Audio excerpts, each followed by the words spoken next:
We Eating presents the Free99 podcast. Follow us on SoundCloud, iTunes, YouTube, iHeartRadio, Spotify, and Instagram. Search FREE99 podcast. Be sure to listen, like, comment, and subscribe. Shout out to the sponsors: We Eating, the F Word Clothing Company, FWordClothingCo.com, Entity Video Productions, possibly you. Email us, askfree99@gmail.com.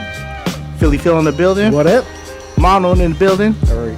And our very special guest today, active city council member, advocate for the Filipino World War II veterans in 106 years of Daly City's history, the first Filipina mayor.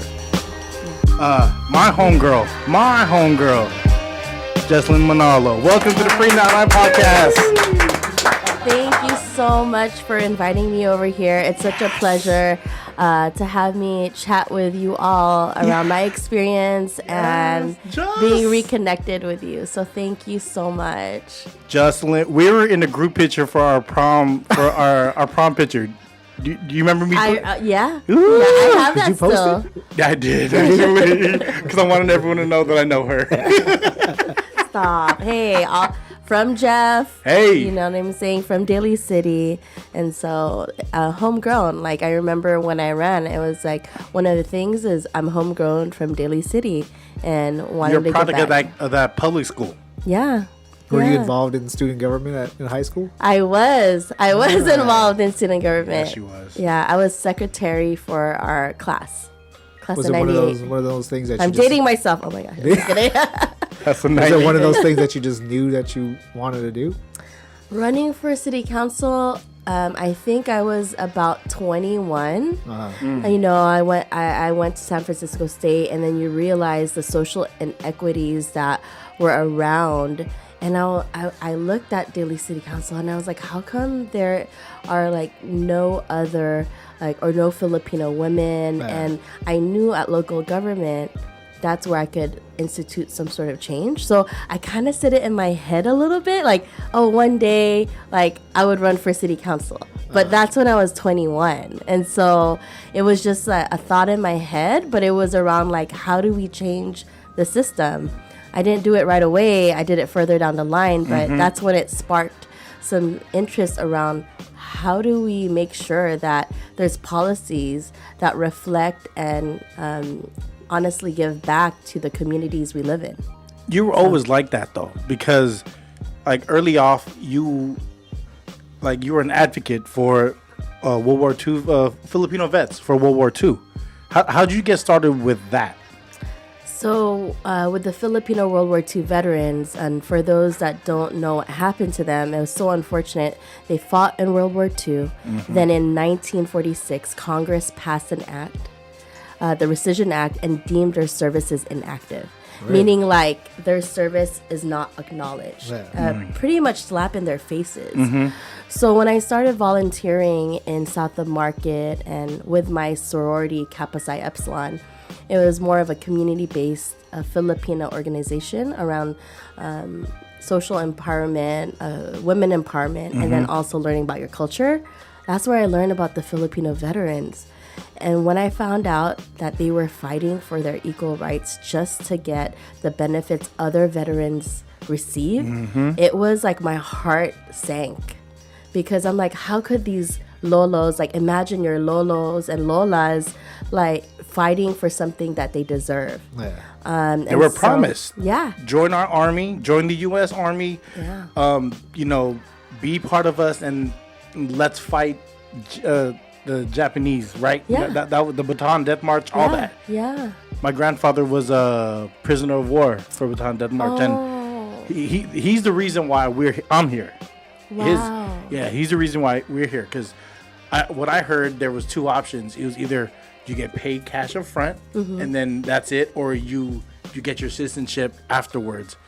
And he's like, no, I want to be sure all my family gets taken over back in the States. Yeah, so he's one of the few, because not a lot of them were able to move here, but that is a rich legacy and history in your family. Definitely. Oh my goodness, and your roots are from your grandfather. Definitely. Who was like, we're gonna move here, and it's through his dedication and really his sacrifice. Putting his life on the line for our family.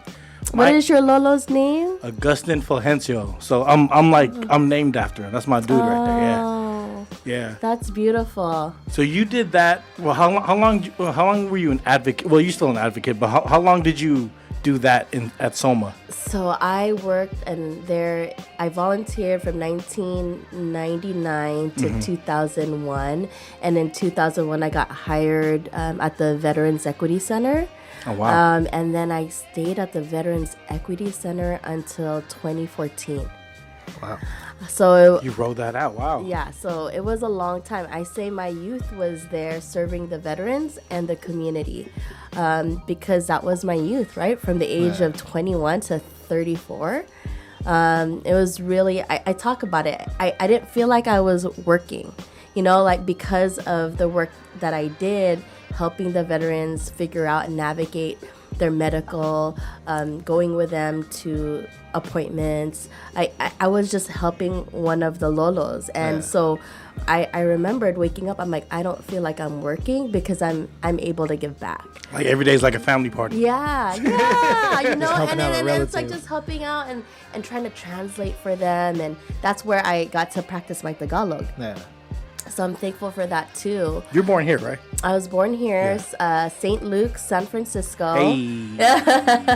So totally a local. I know when I talk to some folks, they're surprised. They're like, "Oh, you're a local." I'm like, "Yes, I am. I'm proud."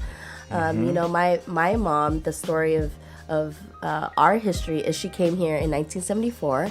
Had no family, went on her own and, wanted to find something better for herself. She didn't know later down the line she'll have children, but at 24 years old by herself, had no She came here family. by herself. Yes. Yay. Yeah, and so her first roots when she came was in South the Market. Yeah. So that was like pretty much the area where people like knew where their housing, knew where their community was. And then, so I went to Bessie Carmichael, Bessie Carmichael until I was 8. And then my family saved enough to buy a home in Daly City. And so I say this, like, honestly, I really didn't know like what other restaurants were because we would never eat out.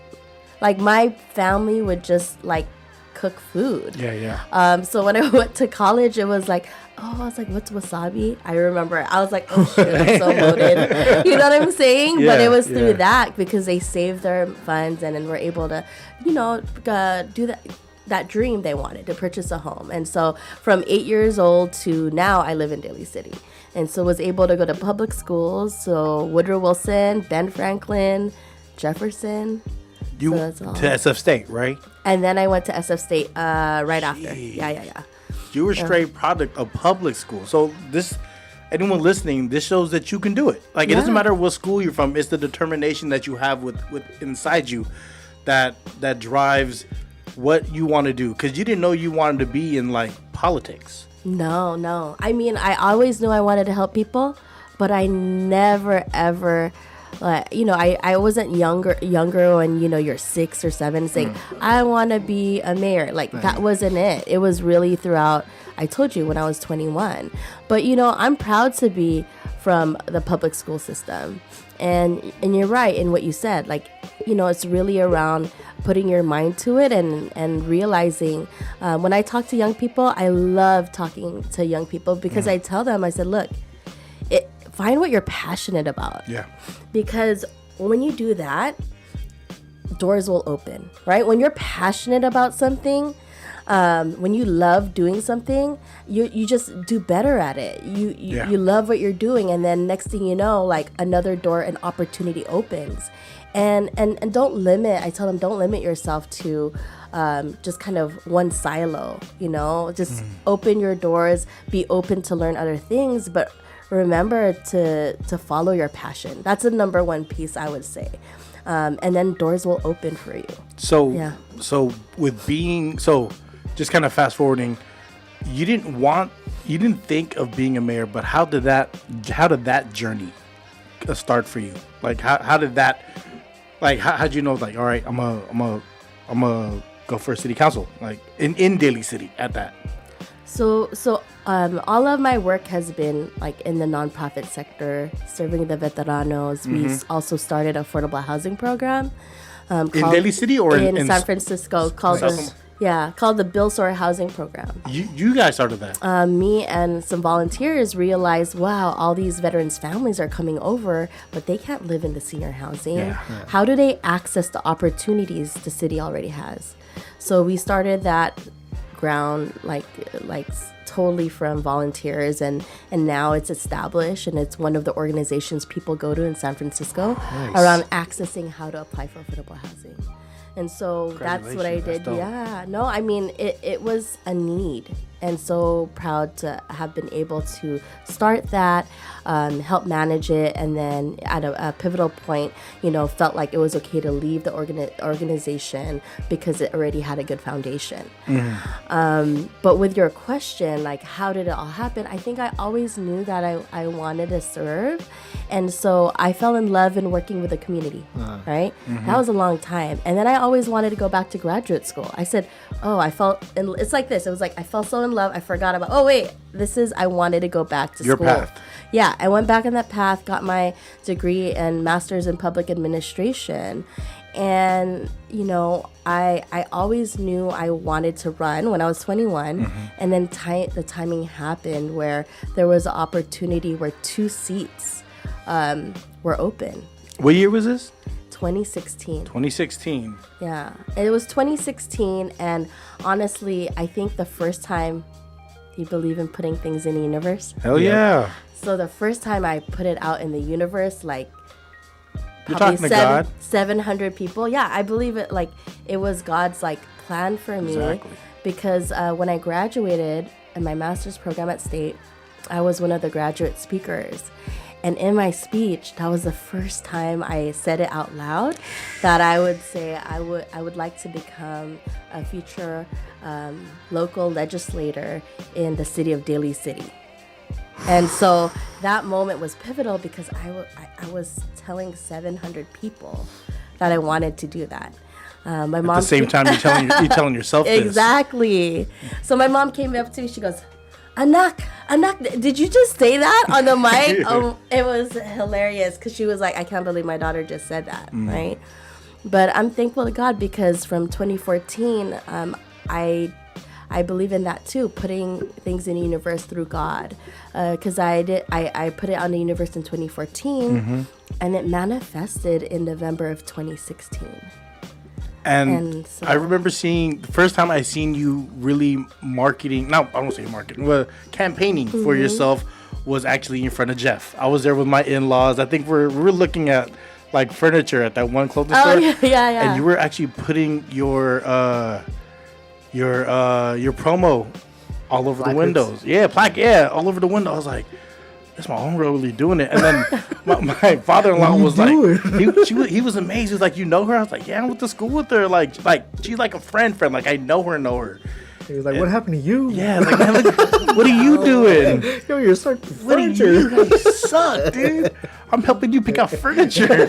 No, but she really you put yourself out there. I got furniture from there too. Yeah. Support local businesses. Yeah. Support you really put yourself out there. And thing is being that young at that time, right? You're the youngest person on the council. Is that the correct term? So I would probably have been the youngest woman. Woo! Yeah. Youngest woman on the council, putting yourself out there, and was her name Pamela? Yes. Yeah, Pamela. I remember talking to Pamela. That was your campaign manager at the time, right? No, she wasn't my campaign manager. She actually was just a supporter. Dope. Yeah. It was all grassroots. I had no campaign manager. It was funded by the people. Yeah, my best friend, Christy Gale. Shout out to Christy Gale. Yeah, 4th grade. Fourth grade. She's my treasurer for the campaign. Got milk. Right? I mean, think about that. Yeah. That's like grassroots. Yeah. And to me, one important aspect was that I saw one of our classmates at top of the hill one day. And he went up to me and he said, "Hey, Jess." I said, "Yeah." He goes, "I voted for you." Hell yeah. And he was like, "I never voted in my life." Right? That's facts. And I was like, But it touched me because I'm like, you know what? If you got activated to vote, to know that your vote counts, then you're gonna more likely vote the next time, right? And to me, I was like making that difference even in that one person getting activated. I was like, let's do this, right? One other pivotal time during the campaign is I went to every school, like Policita, like you kind of go to all of the precincts. Yeah. And I was going down, and this Latino family, it was a mother and daughter, rolled down their window, and they're like, hi, they're like, together we can. And I was like super touched. Oh. You're like, I'm famous. No.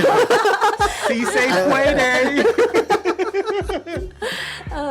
Not in that way, but more of like, wow. Yeah. They like, Impact. it's the community together, not just the Filipino community, the Latino community, the Daly City community that is getting activated, and they were excited. I mean, for like a family, a mother and daughter, to like roll down a window and say, hey, we support you. I was like, this is what it's about, where communities activated, engaged, and being part of the process. For those people, like, because I don't know you as well as other people know you, but Andy, for instance, me and Andy, we're talking about it when we found out you were running, and then we were like, if anyone deserves that seat, we knew you did, because you were born like this. You know what I mean? From when I met you at Jeff, you've always had that warm, open heart to worry about other people. So transitioning that into politics was a huge deal to us, because it's like one of our own. It's like it's kind of like when my wife graduated. I felt like I graduated. Yeah. But when I did it. actually, me and Phil were there the day that you got sworn in. Oh my goodness. Yeah, we were there. Sitting in the back. We were. That means so much. Yeah, to me. It was intense, because like I was like, dude, this is happening right now. That just really happened. Yeah, shout out to Keitho. Keitho was there too. Right on. I know, Keith. Oh, thank you. He, quote unquote, mayor of Daly City himself. Right on. No, it meant a lot that day, honestly, to have all of you there. It felt the energies were a little shifting, and in that moment, I even had a colleague come, and she's like, you felt the friction in that way, where like there was a new energy, but the old energy didn't want it to happen. Yeah, I wasn't ready for the change. Yeah, and so, I mean, in that moment, change happened. Glenn Sylvester became mayor. And his daughters went to Jeff. Yes. Yeah. So that connection of local giving back, and then thankfully that evening became vice mayor. So there was a real shift in Daly City around really creating that change. I would have to say my mentor, Ray Vitaventura, was wonderful in really being open to letting me know, hey, this is like the pathway, and also, you know what I'm saying? Instead of that crab mentality, I know in the Filipino community, it's called the older generation pull people down. Yeah. What he showed me is like, you know what? It's a new day. We lift people up. Yep. And that's what I see for our generation and the generations forward, right? Like your children, my nieces, they don't have that crab mentality where like it's like you pull people down. Yeah. They have the mentality to raise everyone up. And I think that's a trait that we're changing in our community, and I have hope for that. In becoming active within the city council, like vice mayor to actual mayor of Daly City, what was your biggest fears? Like, what worried you the most? What worried me the most? You know, I feel like because right away it was like pretty much being thrown in the fire, right? Like the first year vice mayor, second year mayor, I was more in the motion of like, what is the impact we can make and how do we ensure the goals and priorities we have are in place?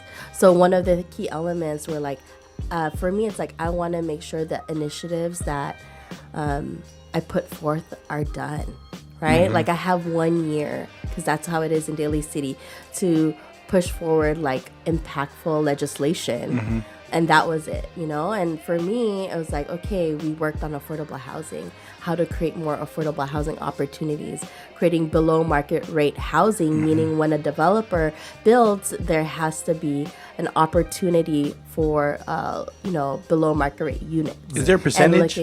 So right now, there's 20% on condos. Okay. So, or also single family homes for ownership. And then 10% for any rentals. So there, and people should know that. And for me, it's like learning what I did from the past in my nonprofit work and implementing it as well in Daly City. And something really unfortunate happened. You guys remember the lady at Lucky's? Yeah. So you remember that, Phil? There was that one lady that was cursing out the family in front of her for having too many groceries. Oh, yeah. And then they caught her at Joe's of Westlake. I haven't seen her since. Yeah, so that struck a chord. I'm like, this is you not were mayor. Daly City. You were mayor when that happened. I was mayor, so What'd you do to her? Where's she now? I couldn't find her, but right away I was in bed. I woke up, I was scrolling through my phone. I went straight to City Hall. I wrote a statement, released it. I said, look, this is not what Daly City is about. And that to let people know this is not what we condone in the city of Daly City. Yeah. I was appalled and couldn't believe that was happening. Maybe it's because of the national rhetoric that's going on. I don't know. But still, had to really stand up and say this is not what we condone in the city of Daly City. Was she from Daly City? Yeah. She was? I mean, she was shopping in Lucky's, and then they saw her at Joe's. Original Joe's. Yeah. But what came out of that, and I hope you guys come next year, is an event called Love Not Hate. And basically, it's an event that brings people together around our cultural and diversity, as well as letting people know we accept everyone in Daly City. And that's how it's been when we were growing up. Yeah. And that's what we know. And so now it's a time to celebrate and really take a stand and say, like, this is not what we're about. So if you guys are free next year, we'll have the 3rd annual Love Not Hate event. It's at City Hall. And we'd love for you to participate and spread the word. Let's do it. Phil, you had a question. Did I? Yeah. Want me to ask it for you? What was my question? Okay, if you were president for one day, Right now? Yeah, just right now. Actively, starting tomorrow morning, as soon as you wake up, you're president for one day. What things would you... What's the first thing? Yeah, you would change. Do it. So obviously I have the opportunity to change like policy, right? The one thing I would change right away, I think is important is around our healthcare. That's huge. That is something that I feel like even when I speak to family members or like friends or just looking at how accessibility to healthcare, it's so hard to navigate. And even if you have a good job, right? Like that system is broken. And I think importantly, if we don't have good health for our families and individuals, then I mean, that's like health is wealth, right? From our young people to our children to elders. And so that's a huge piece that I think needs a huge overhaul, Number 2, our educational system. It doesn't make sense that there are so many people in debt because of their school loans and access to education, right? So we are... Real Bernie-esque of you right now, Jess. Real Bernie-esque.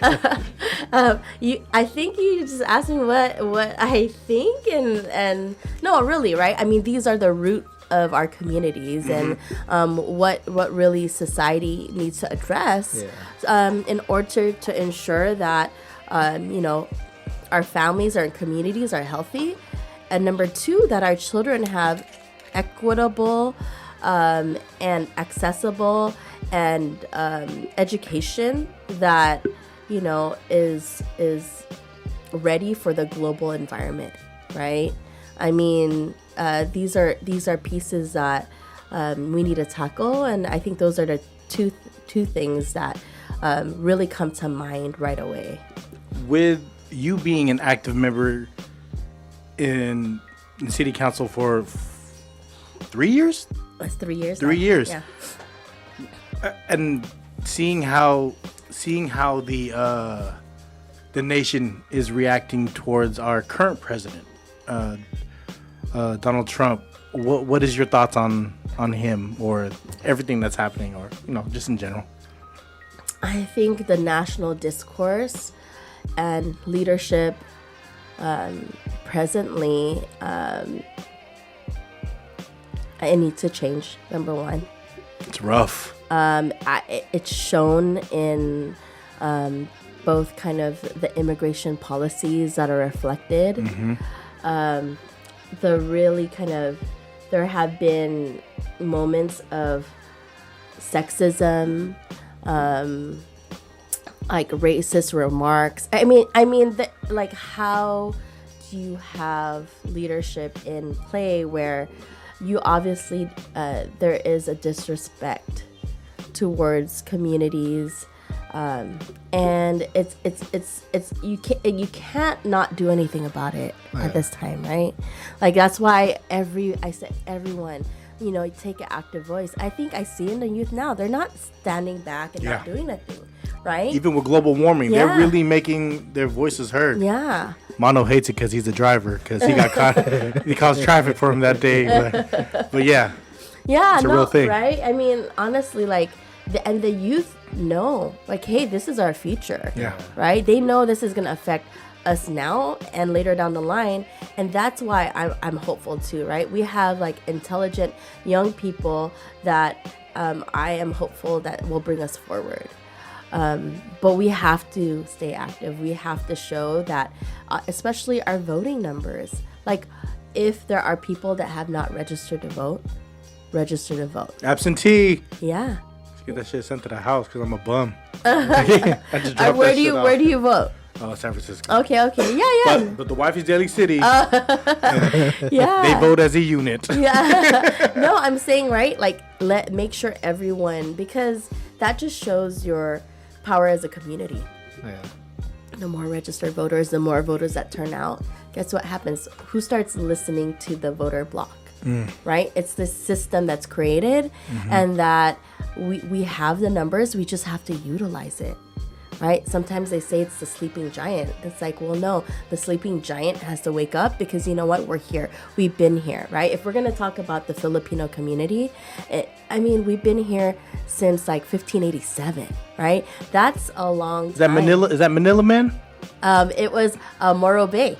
Morro Bay. Yeah. That's right. Yeah, right? I mean, that's why we highlight Filipino American History Month, right? And I mean, we've contributed so much, and like, we need to let our voice known. And I think that's one piece of it too. And I see it in the young people. When I went to City Hall last year at the polls, there were young people in line registered to vote, and there were like groups of them. Yeah. Really? Yeah. Yeah. And they were they're voting for the first time, but there were crews. Yeah. Like they made it. Exactly. They all got the same Uber. Yeah, they all rode together. Where you going? Oh, okay, I'll register. Yeah, and it was a long line. I'll ride with y'all. But so I'm hopeful. I'm definitely hopeful. So to people who don't know, and I understand every day could be different. What's a day in the life of a mayor, especially in Daly City? Like, what does your day consist of? Because, we all, I seen the TFC special on you when you're inside your office. You're signing papers. Is that real? That's real. Are you really signing papers? No, it's real, right? So when your role as a mayor, when any legislation passes, you're like any ordinance, you actually have to sign it. Like, your signature needs to be on that ordinance. Even if you don't agree with it? When it passes, right? Oh. Because an ordinance will only be at your table if it passes. That's right. So, I mean, signing that was real. Do you actually read through all of it? There's a lot of reading. Really? There's a lot of reading. There is a lot of reading. I went to a couple town hall meetings where I'm like, man, there's a lot of information being regurgitated right now, and you got to just sit there and listen to everything. Yeah. You gotta pay attention. So man. there is a lot of reading, a lot of meetings. I mean, you're meeting internally. You're meeting. You also have regional meetings. Like I represent on the Bay Area Water Conservation Supply Agency. Now, what that is making sure our water in the Daly City. I'm a representative that we make sure that the prices for water do not exceed what it's supposed to be. So it's an advocacy organization with all other entities from different water, incorporated water agencies, and then also municipalities.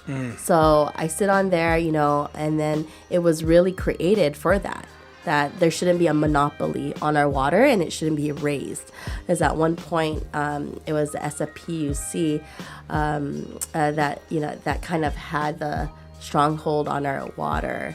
And so... Through San Francisco? Yeah. Really? Yeah. And so it was that this agency was formed to say, hey, you got to make sure that the water rates are equitable and that there's not a monopoly. I mean, all of these things, I learned. I'm like, oh my goodness. I'm proud to be on an organization that makes sure water rates are equitable to our community. I mean, right? Water is life. Yeah, exactly. So things like that. And then, there's other regional opportunities where I sit on, before being on council, I sat on the Samtrans Citizen Advisory Committee. And so that gave me a lens around the transit system in San Mateo, making sure, that reaches our communities. And that's something I did prior to getting on council. But there's, instances where there may be issues around transit. And so we can advocate for that on kind of the level in San Mateo County. So there's a lot of meetings, a lot of events. Events. I mean, I think galas. You go to galas. So many. Yeah, there's so many galas, events. I mean, it's like you're hopping from one place to another, because when you're mayor, everyone wants you to be present. You have to be and seen. So you're like literally hopping from one place to another place to another place, and then you run the agenda for the council. So you are the one that you're actually able to kind of, you're the lead. Your day starts at like 8 a.m. and it ends sometimes at 10 p.m. Yeah, on like Saturdays and Sundays. Yeah, I'm for tired sure. just hearing about it. Damn. Yeah, so. So currently in Daly City, if I'm not mistaken, they are the only city that from what I understand, the one of the few cities, Daly City itself doesn't have a cannabis dispensary. Is that correct still? We do not have a cannabis dispensary as of yet. No. What is currently, as of today, where is that with the council? Have they been voted on by the people for that to be? Voted by the people. Yeah. So obviously the state electoral vote of the state voted for it. Yes. Right?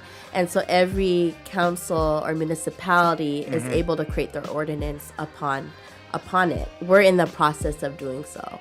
Do you foresee that happening in Daly City? We right now Possibly. We did have a hearing on it at the last council meeting, and so we're gonna have another hearing on it upcoming in either the end of the year or in the beginning of the year.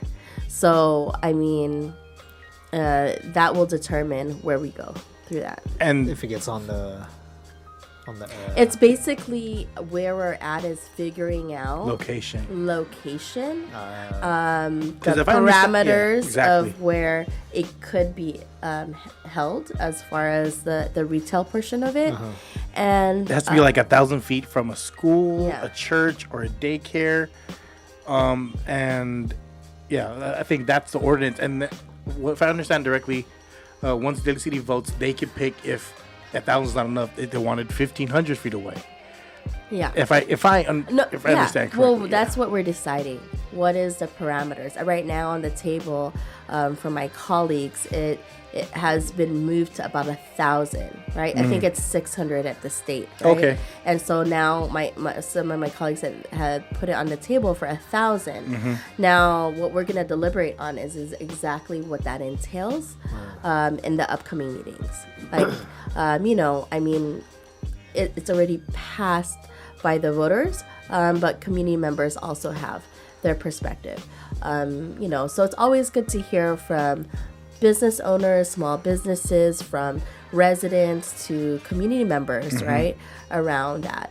But given the confinement of what 1,000 feet is around the community areas, it looks like it'll be very limited, right? Yeah, Daly City's not that big. Exactly. And so for me, it's like, okay, well, if it's already limited, then that means there's going to be opportunity for how many, and is that really, if we're following the circumference or 1,000 feet, then at least it's also finding a happy medium around safety for our community, and also because it's passed, an opportunity for medicinal, recreational, because it's already kind of law. So if Daly City decides to be, quote unquote, a green friendly city, then they would then benefit from a lot of the things that, well, the taxes and so forth, right?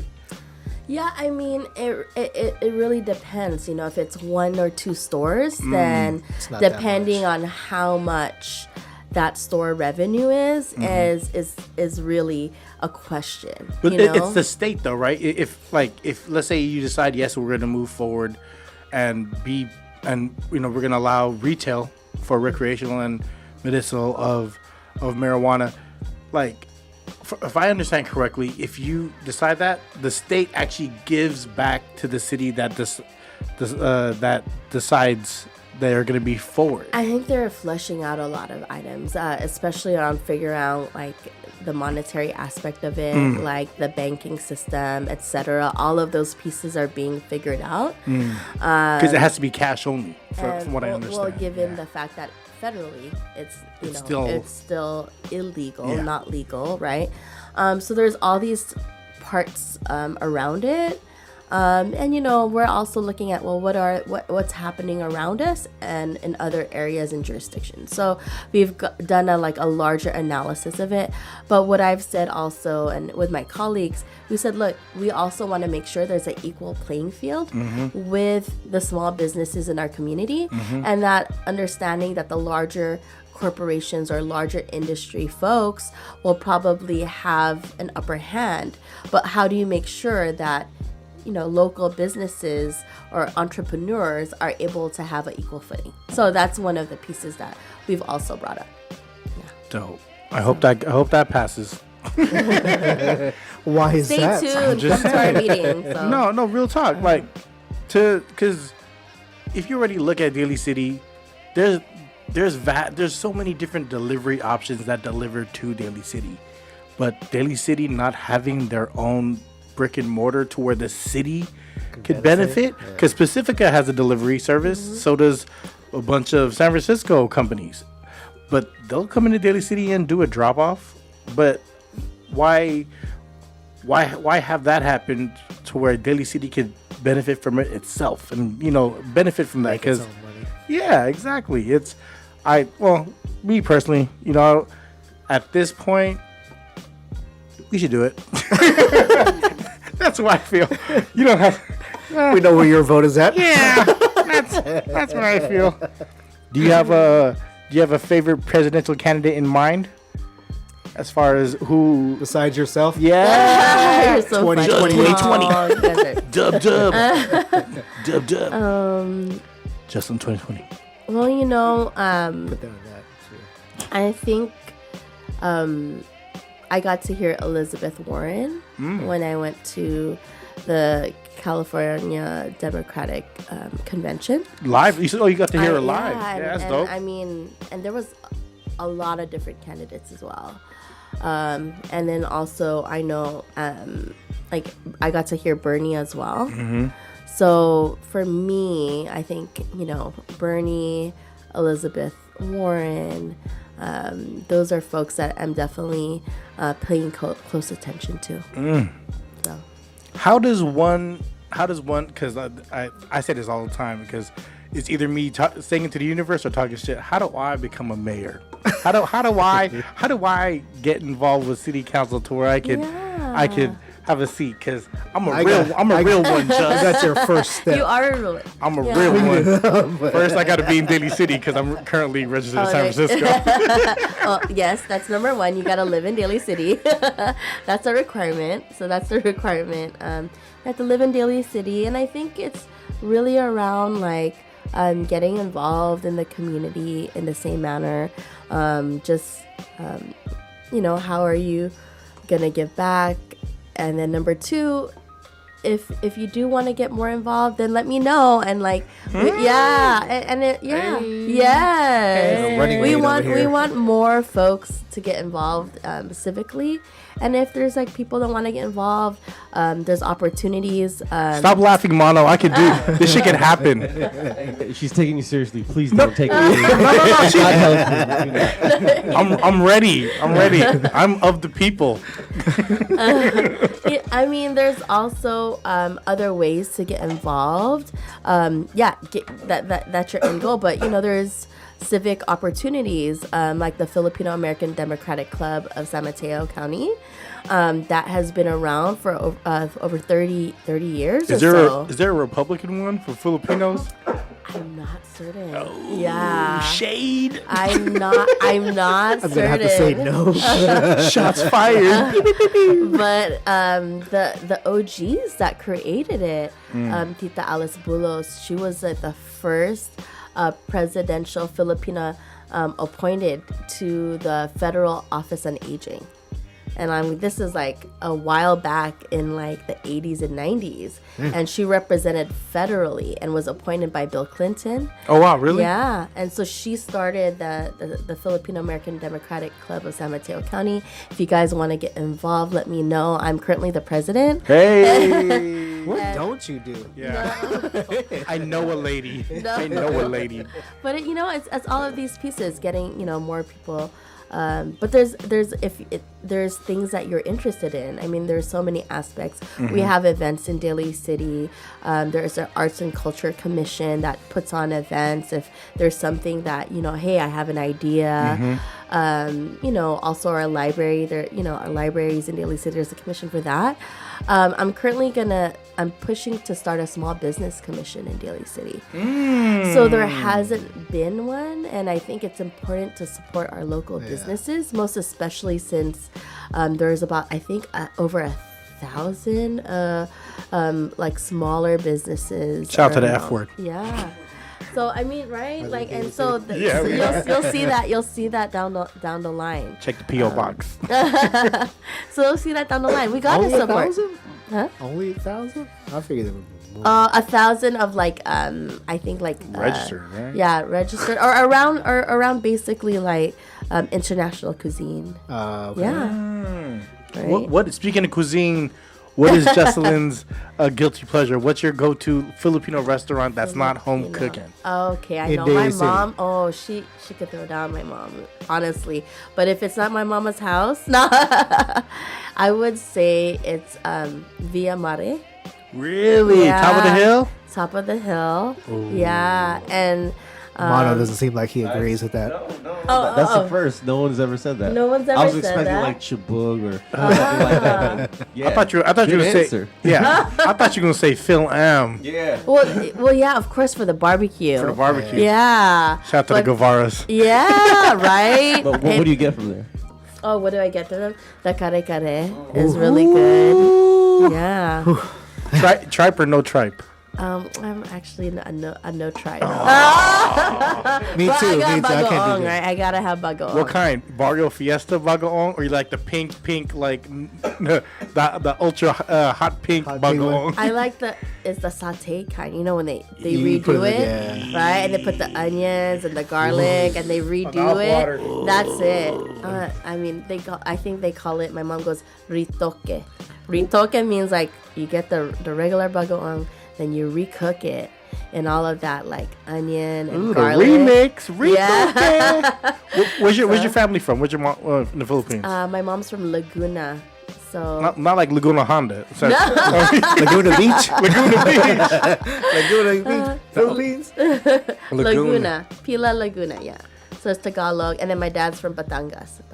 They make good butterfly knives. Oh yeah. Holler. That's why you don't mess with the Batangueñas, It's you know. you. That's me. No, I'm just kidding. I got a couple. That's pre 9/11, so it's good. It's in there. There goes your seat as mayor. Not including. Hey, don't worry about my seat, man. Including San Francisco. What's your like favorite Mexican food? Like burrito. Where do you go for a burrito? Oh, including San Francisco. Yeah. Because El Farolito. Farolito, right here on Onondaga. Oh, it's 24? It's the one closest to me. Yes. Onondaga. Yes. So. El Farolito. Yeah. That's my spot. No Guadalajara? You know what? That's what my husband likes. He's like, can you get me something in La Guadalajara? Because I'm like, okay, Right then I have to go street? pick him up something across the street, and I have to get mine. But thankfully, it's like right across the street from one another. You can phone one in. But yeah. What about that's dim a sum? go-to. What do you go Dim for? sum. You know. Koi Palace is way too expensive. I only eat there I- once Way or too twice. crowded, too. Yeah, I think we went there for my mom and dad's anniversary, Hella or expensive. it was for my mom's birthday. Yes, it was a special occasion. Yeah. It's for a special occasion. For dim sum, you know TC what? pastry. Dude, I love. What's the TC pastry? You ever have that? Where is it? St. St. Francis. Francis. Yeah, that's what I was gonna say.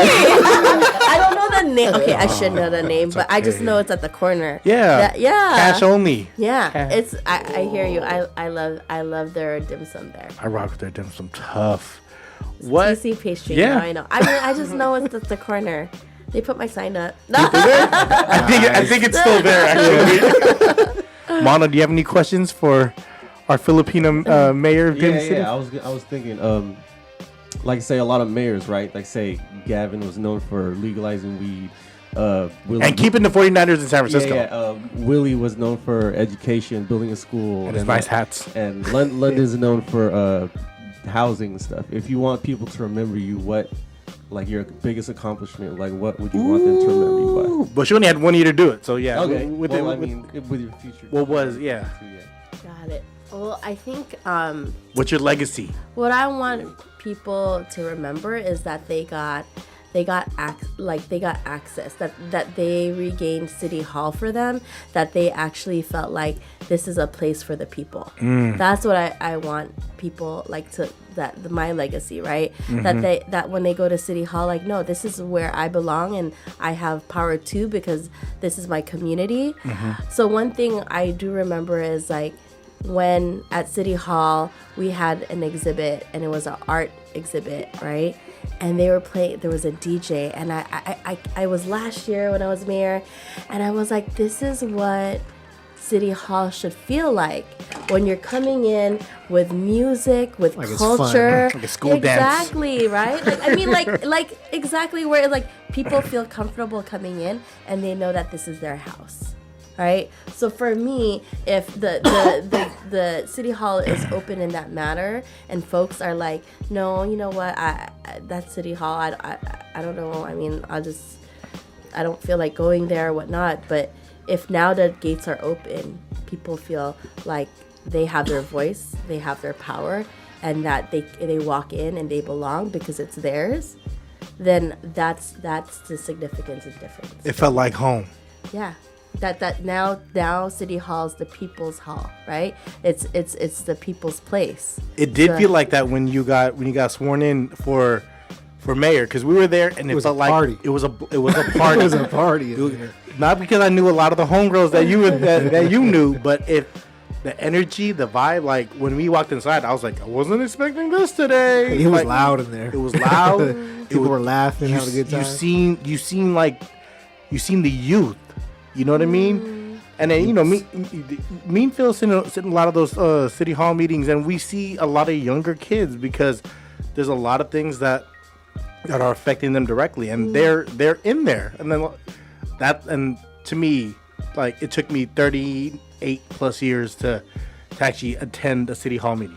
You know what I mean? Yeah. And it still trips me out when I'm there and I see you up there. I'm like, look at her running shit, taking Instagram photos. Like, hey, oh, I know her. Hey, We did it together. So thank you. The police station. 333 90th. Oh, by DMV? Yeah. Yeah. By Mr. Pickles. Yeah, right across across street. from Mr. Pickles. Yeah. Who's your favorite? If you could give any teacher, let's say from Jefferson, From Jefferson. their kudos of like who left an impression on you. Public school teacher, who from Jeff would you say that person had a real impact on my life, teacher wise? Because teachers don't get paid enough. Yeah. You know what I mean? And Yeah. Now she gotta choose. Hey. I know. Yeah. Now I gotta choose. Oh my goodness. It's a lot of pressure. I'm getting. Somebody's gonna be hurt. You know what? They I all think heard. I would say that. Oh, good. There were so many. Who's the first one you thought of, but not being, but not. Who's the first one? Was it Passera? Passera? Mr. Passera? Oh, Mr. Passera. You know what? I think it would be. Miss Guest. Give me the list. Give me the list.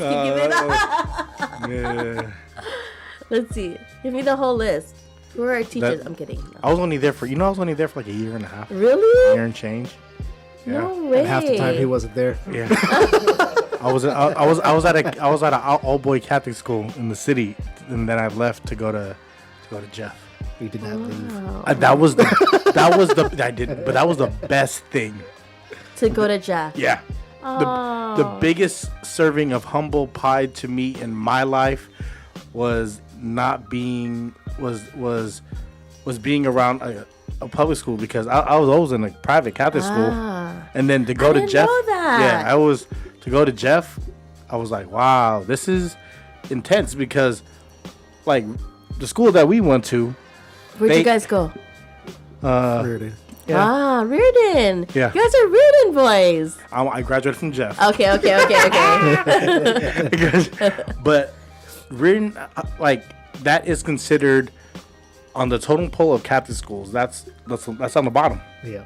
as far as what the we other have. ones. Yeah, because that's like the blue collar Catholic school.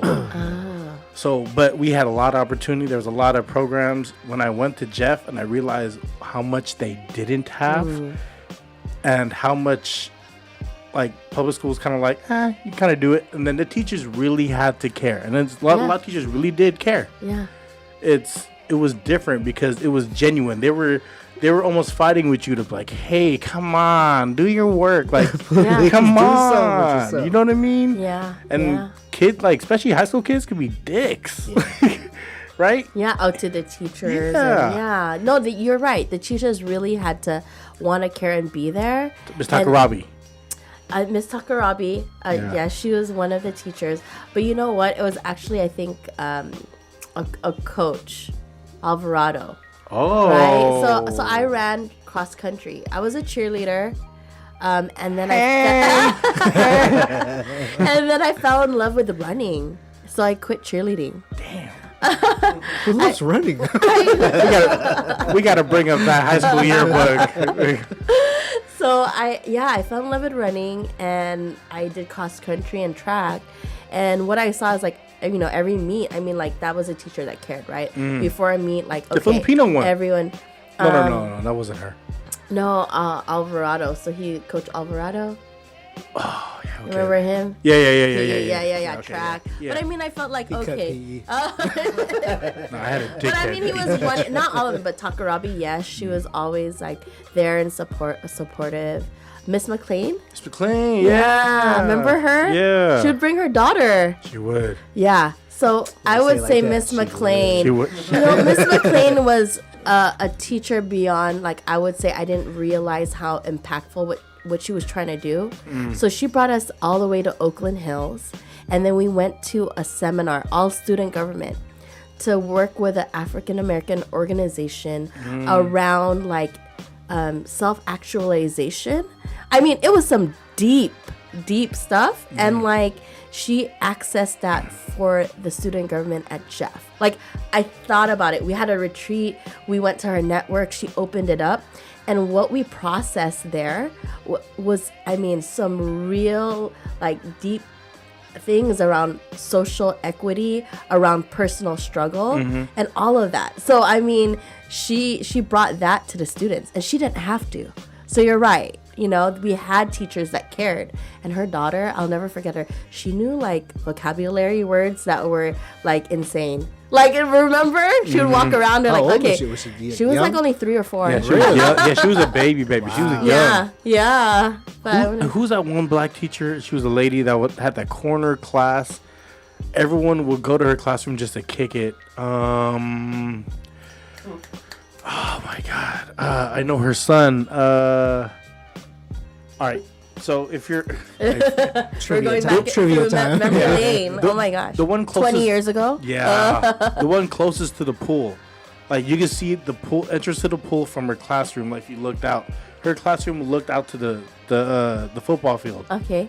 She's on the very left corner right here. Like to the left or right? To the left. Oh, got it. That there was nothing. I forgot. Fuck, what's her name? Pull out the yearbook. Shout out to you. Shout out to you.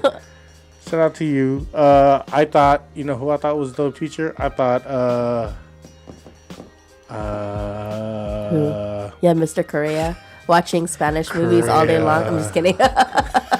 Miss Korea. Mr. Korea, remember? Yeah. Lion King in Spanish. I'm kidding. I thought Mr. Passer was dope. Because he pushes. Oh, yes. I thought Mr. Passer was You're dope. right. Mr. Pasada was a great history teacher. Yeah, I thought he was dope. No. Damn, I can't forget her name. Well, shout out to all the shout out to all the public school teachers. No, Mr. Pasada, he was like, "Do you see that on the floor?" Yeah. It was like, during like after the Depression when they started like doing all these WPA programs, right? And so they had people start to work all these public programs on the street. He's like, that was part of it, So he was very engaging. Yeah. So I think you're on point with Mr. Pasada. If just to kind of wrap up the podcast, if you had the attention of the world for 2 minutes, Okay. what would you share for the 2 minutes for you personally? If I had the attention of the whole world, I'm gonna go super personal. Please. So That's what we do. Yeah, no, I mean, this is now Juslyn, not in her political hat. Okay, this is Juslyn personal.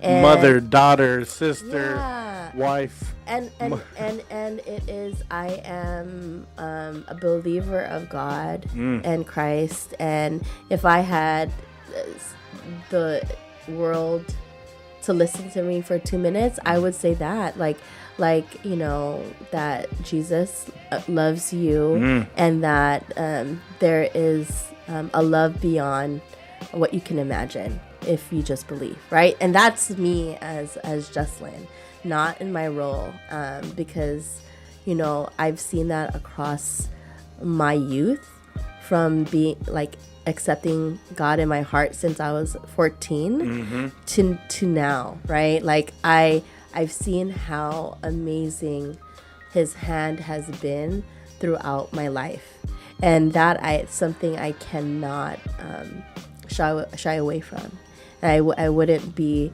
afraid to say. And so if I had a way to share that with the world, then I wouldn't have like that missed opportunity to say, you know what, like, just listen, and if you do believe, like, amazing things will open up.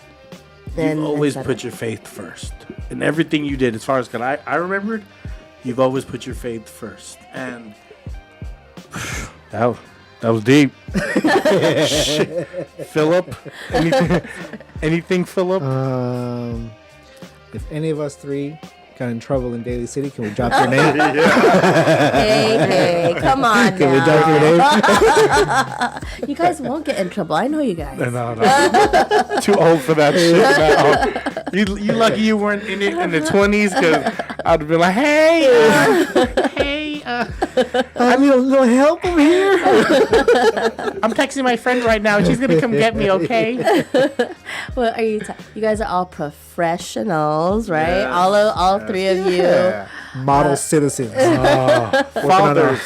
Working on our council seat right now, right? Raising children in this world. Yeah, it's a beautiful thing.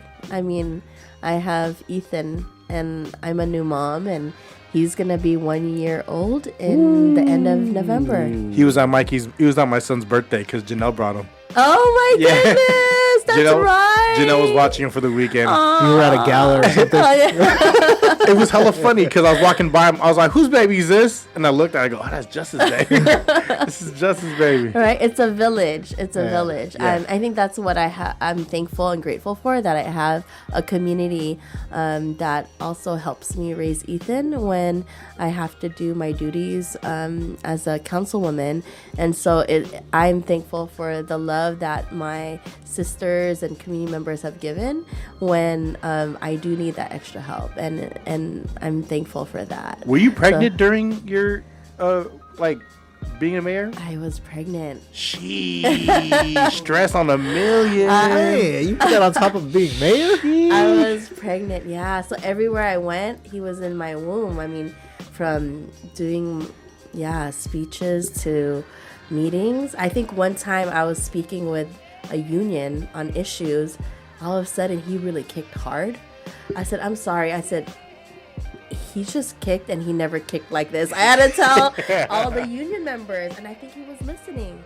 I think it was like, "Mama, listen to them. Hoorah. This is some serious things, and I was grateful that I didn't have too much of a hard time. But yeah, we went to London together when he was young. I'm so thankful. I got a global award for like the policy work I was doing. And he was in my womb. I traveled to London at about 6.5 months. What was that? What was it award you won? That's the Filipino Women's Network. In London? They got Filipinos in London? They got Filipinos in London. They do fish and rice, not fish and chips. So it's like, it's like a With this. Hey. Filipino Influential Award, and so grateful to receive it there. We got to go to the Parliament and Funkadelic? George Clinton. I like that. Sorry, this shows my range of what I know. No. Very limited. How am I gonna be mayor if I don't know what the Parliament is, Philip? Hey, well, I was George telling Clinton. him to stay in my womb like until his term. Like I said, December 17 every day. So I'll be done with my term. Yeah. But you know what? He was born during my term. I think he was like, "Mama, I was with you the whole time." Yeah. And It's I'm my going to be turn. born on your term, And It's so my turn. they call him the first baby. Really? A Daly City. Yeah. I don't think there's never been a woman that gave birth to a baby that was mayor, right? At City Hall? Did you break water? Did you break water at City Hall? That was what my colleagues were fountain. like. What if you start you break your water during a meeting or whatnot? It was one of those situations where like, what if? But I'm grateful that I could tell him that story, right? It was an experience for sure. Dope. But I remember someone asking, "So are you gonna have kids?" Because if you potentially become mayor. And I was like, I remember telling them, I was like, why do people always say like you have to choose? Either one or the other. Yeah. And so that's when I said, why do I have to choose? Why can't I be mayor and also be pregnant at the same time? Now I said this casually, but I didn't know it was gonna happen. Put it in the universe. I didn't. I was like very casual conversation. I was like kind of like, why do people always ask me that? You gotta why be they're careful asking me when you talk to God. He listens. God was like, Yeah. Oh. watch this. So one story I want to share is when I wanted to have a child already, and I went to the ocean to pray. I was like, God, I'm ready if you want to bless us with a child. So the very next day I went to go check whether or not, I was like, oh wait, I'm kind of late. Let me check. the next day after I said that, I was pregnant, and I realized like God must have been laughing like, oh my gosh, my child doesn't know it's already in progress. You know what I'm saying? Got you. Get out of the cold. It's cold at the ocean. I got you already. Yeah, and so that was a moment, a beautiful moment for me where I was like, oh my gosh, I just prayed for this. It's like he was probably laughing like, I already got you and you're pregnant already. You don't even know, you know? Like, you're wasting my time. Yeah. And so I already had this plan. You're just here.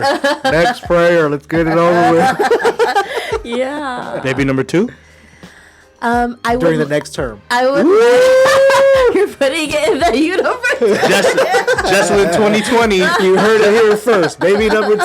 Juslyn Manalo 2020. We got to make it 2 times. 2 terms. Thank you. Yeah, I'll be running in 2020. So it's not enough to the time frame of getting your work done in 4 years. Yeah.